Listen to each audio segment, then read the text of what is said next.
चंदनखेड़ा गांव में एक बुढ़िया रहती थी। उसका नाम था भवानी देवी। उसके 2 बेटे थे, धर्म और कैलाश। दोनों ही कंपनी में काम करते थे, इस कारण ज्यादातर शहर में ही रहते थे। भवानी देवी की 2 बहुएं भी थीं, बड़ी बहू बिंदिया और छोटी बहू सुहानी।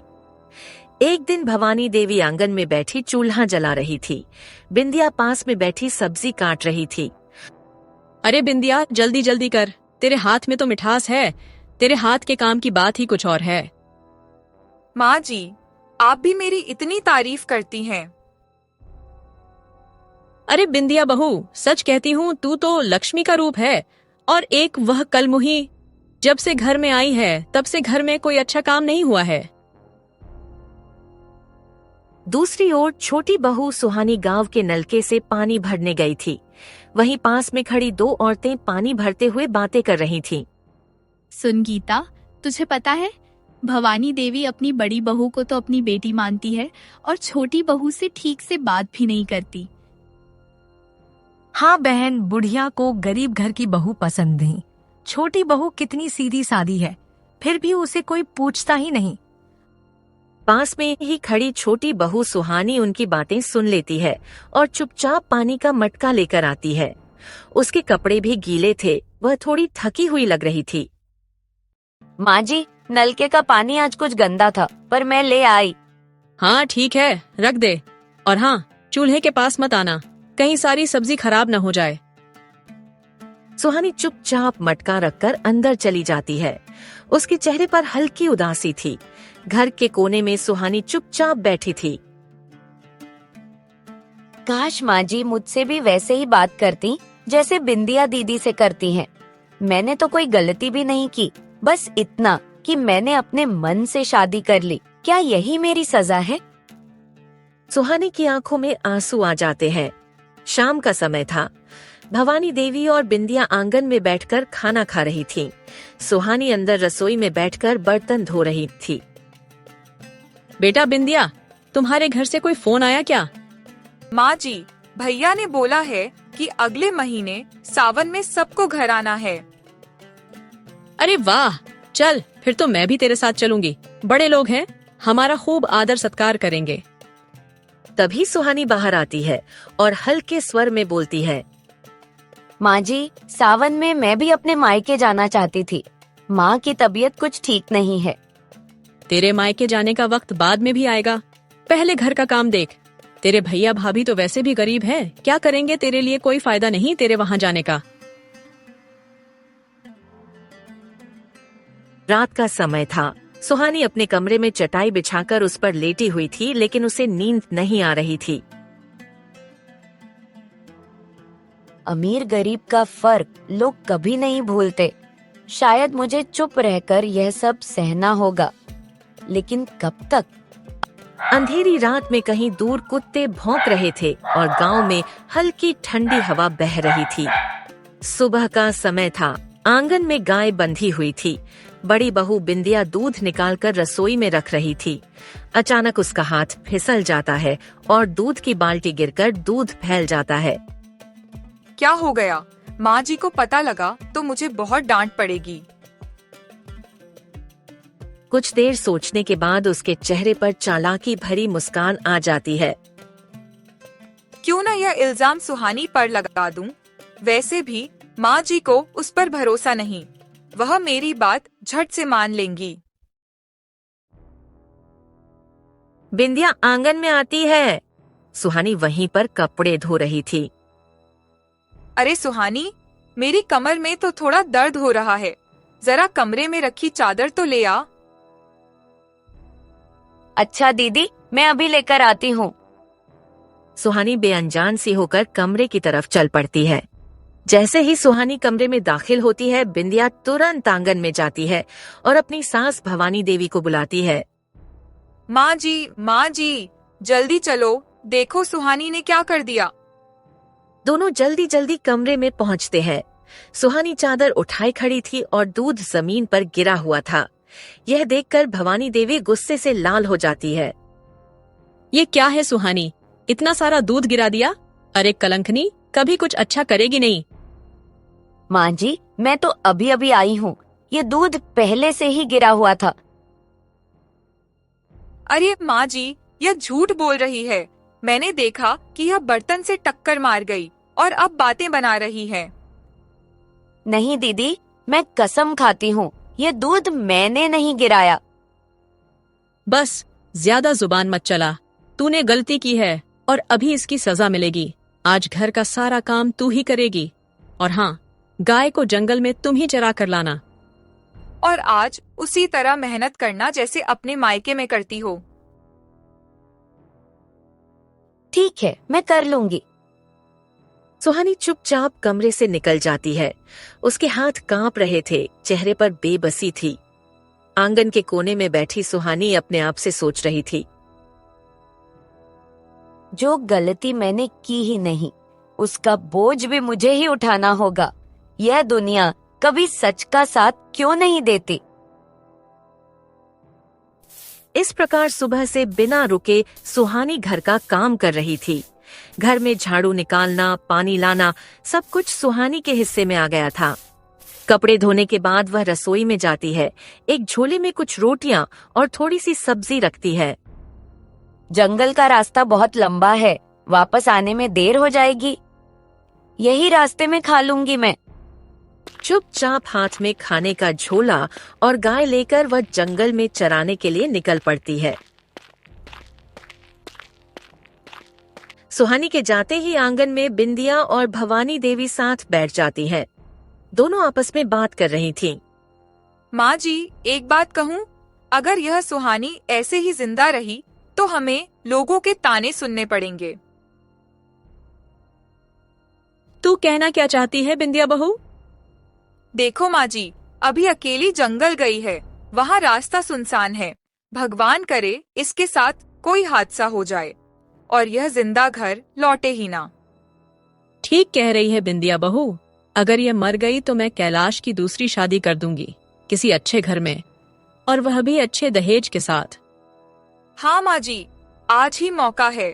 जंगल के पास जो खाई है ना, अगर वहाँ इसको धक्का लग जाए ना तो किसी को पता भी नहीं लगेगा। बिंदिया बहू, वह सब तो ठीक है, लेकिन अभी हम ऐसा कुछ नहीं करेंगे। समय आने दे, सब हमारे प्लान के मुताबिक होगा। इसके बाद दोनों के चेहरे पर खतरनाक मुस्कान फैल जाती है। वहीं दूसरी ओर सुहानी खेतों के रास्ते से जंगल की तरफ जा रही थी।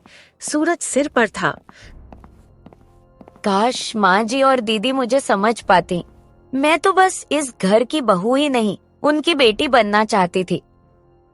लेकिन उसे क्या पता कि पीछे से उसकी मौत की साजिश रची जा चुकी है। दोपहर का समय था। सुहानी गाय को लेकर जंगल के भीतर पहुंच चुकी थी। वहीं पेड़ के नीचे बैठ जाती है। कई घंटे बीत चुके थे, उसके पैर कांप रहे थे। सुहानी पेट के नीचे बैठकर अपना खाने का झोला खोलती है, 2 रोटियां और सब्जी निकालती है। भगवान, कैसी किस्मत दी है, अपना घर होते हुए भी अपनेपन से दूर हूँ। पहला निवाला तोड़कर खाने ही वाली होती है कि झाड़ियों से एक छोटा खरगोश बाहर आता है। उसकी आंखों में मासूमियत दिख रही थी। अरे, तू भी भूखा है क्या? सुहानी अपने हाथ से रोटी का टुकड़ा तोड़कर खरगोश की तरफ डाल देती है। खरगोश जल्दी जल्दी खाने लगता है। खैर, अच्छा है, तेरे लिए यही सबसे अच्छा दिन हो। रोटी खाने के बाद वह खरगोश उछलता कूदता जंगल की झाड़ियों में गायब हो जाता है। इस समय एक बूढ़ा आदमी आता है। उसके सिर पर एक पुराना टोकरा रखा हुआ था जिसमें कुछ जड़ी बूटियां भरी हुई थीं। सुहानी को इस तरह बैठा देखकर वह रुक जाता है।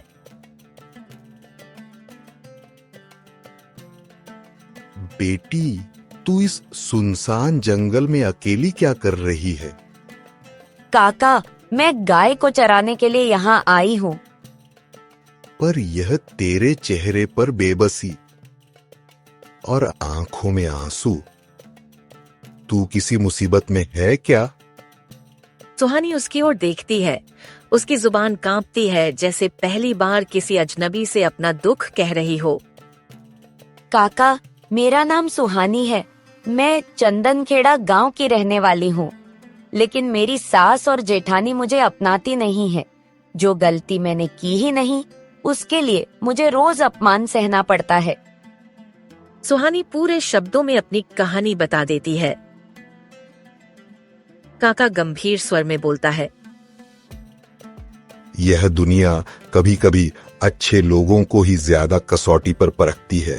तेरा भी समय जरूर आएगा। सुहानी काका की गरीब हालत और दुबला पतला शरीर देखती है। काका, आप भूखे लग रहे हो, मेरे पास थोड़ी रोटियां हैं, आप खा लो। नहीं बेटी, तू खुद के लिए लाई है, खुद ही खा ले। मैं कहीं रोटी खा चुका हूँ। काका, यह शायद आपके लिए ही बच गई थी, कृपया आप खा लीजिए। काफी बार कहने के बाद काका रोटी और थोड़ी सब्जी खा लेता है। रोटी खाने के बाद वह गंभीर स्वर में कहता है, बेटी, याद रखना, अगर कभी भी मुसीबत में आए तो अपने कुल देवता और पूर्वजों को याद करना। हमारे कुल देवता और पूर्वज हमारे बुरे समय में हमारा साथ देते हैं। बस सच्चे दिल से उन्हें पुकारना। काका, क्या सच में ऐसा होता है? हाँ बेटी, यह वही सच्चाई है जो सच्चे मन और विश्वास से जुड़ी हो। धन्यवाद काका, आपने जो कहा मैं याद रखूंगी। जाओ बेटा, भगवान तुम्हारा भला करें। सुहानी जंगल के रास्ते से अपनी गाय को लेकर घर की तरफ चल पड़ती है। बूढ़ा व्यक्ति वहीं खड़ा उसे जाता हुआ देखता है। उसकी आंखों में कुछ रहस्य छुपा हुआ था। शाम का समय, दिन भर की थकान के बाद सुहानी ने पूरे घर के लिए खाना तैयार किया। खाने की खुशबू पूरे घर में फैल गई थी। मां जी, खाना तैयार है, आप खा लीजिए। इसके बाद दोनों सास बहू एक साथ बैठकर खाना खाती है। सुहानी आखिर में बचा हुआ खाना खाती है। इसके बाद बर्तन धोती है और फिर सोने चली जाती है। रात का गहरा सन्नाटा, तीनों आराम से सो रही थीं। तभी अचानक घर की दीवारें हल्की हल्की कांपने लगीं और कहीं से अजीब सी खड़खड़ाहट सुनाई देती है। मां जी, कैसी आवाजें है? लगता है यह आवाज आंगन की तरफ से आ रही है। हाँ, मुझे भी ऐसा ही लगा है। मां जी, सुहानी को भेजो देखने के लिए, शायद कोई जानवर घुस आया हो। उधर सुहानी भी अपने कमरे से निकलकर अपनी सास के पास आती है। उसके चेहरे पर भी डर साफ दिखाई दे रहा था। सुहानी, जा आंगन में जाकर देख, आखिर हो क्या रहा है। मां जी, मुझे बहुत डर लग रहा है। डर लग रहा है तो अपने मायके चली जा और तभी आना जब तुम्हारा डर खत्म हो जाए। आखिर में सुहानी मजबूर होकर धीरे धीरे आंगन की तरफ कदम बढ़ाती है। वह आंगन में पहुंचती है। हवा के झोंके से झरझर की आवाज आ रही थी। वह बाहर जाती है, लेकिन वहाँ कुछ नहीं होता। कुछ भी नहीं है, ये आवाज कहाँ से आई थी? वह आंगन में चारों ओर देखती है, लेकिन सब खाली था। वह वापस अंदर आती है, जहाँ भवानी देवी और बिंदिया खड़ी थीं। माँ जी, बाहर कुछ नहीं है, शायद तेज हवा से आवाज आ रही होगी। आज तो बच गई, कल देखती हूँ। बुढ़िया भवानी देवी और बिंदिया हल्की नजर से एक दूसरे को देखती हैं, जैसे उनके दिमाग में कोई और योजना हो। सुबह सुहानी नल से पानी लाकर बर्तन धो रही थी। उसकी दिनचर्या वही बिना रुके काम करना, बिना किसी शिकायत के। इतने में गांव की सफेद बालों वाली दयालु स्वभाव की फूलमती आती है।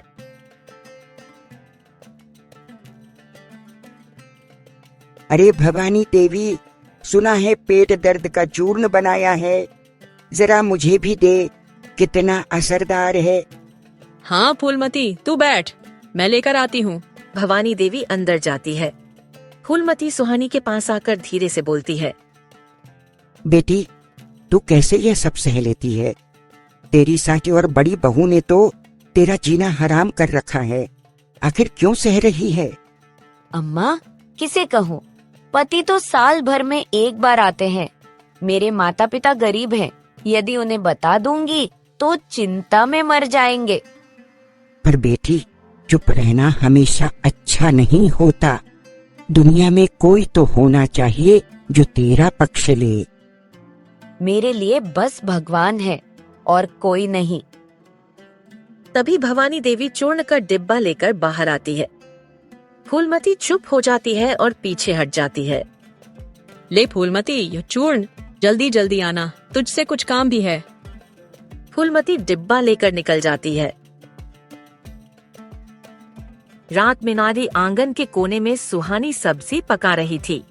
तभी भवानी देवी बाहर आती है। अरे महारानी, कुछ बनाया भी है या नहीं? ये हवा खाकर सोने का इरादा है? माँ जी, खाना तैयार है, आप बैठिए, मैं अभी लाती हूँ।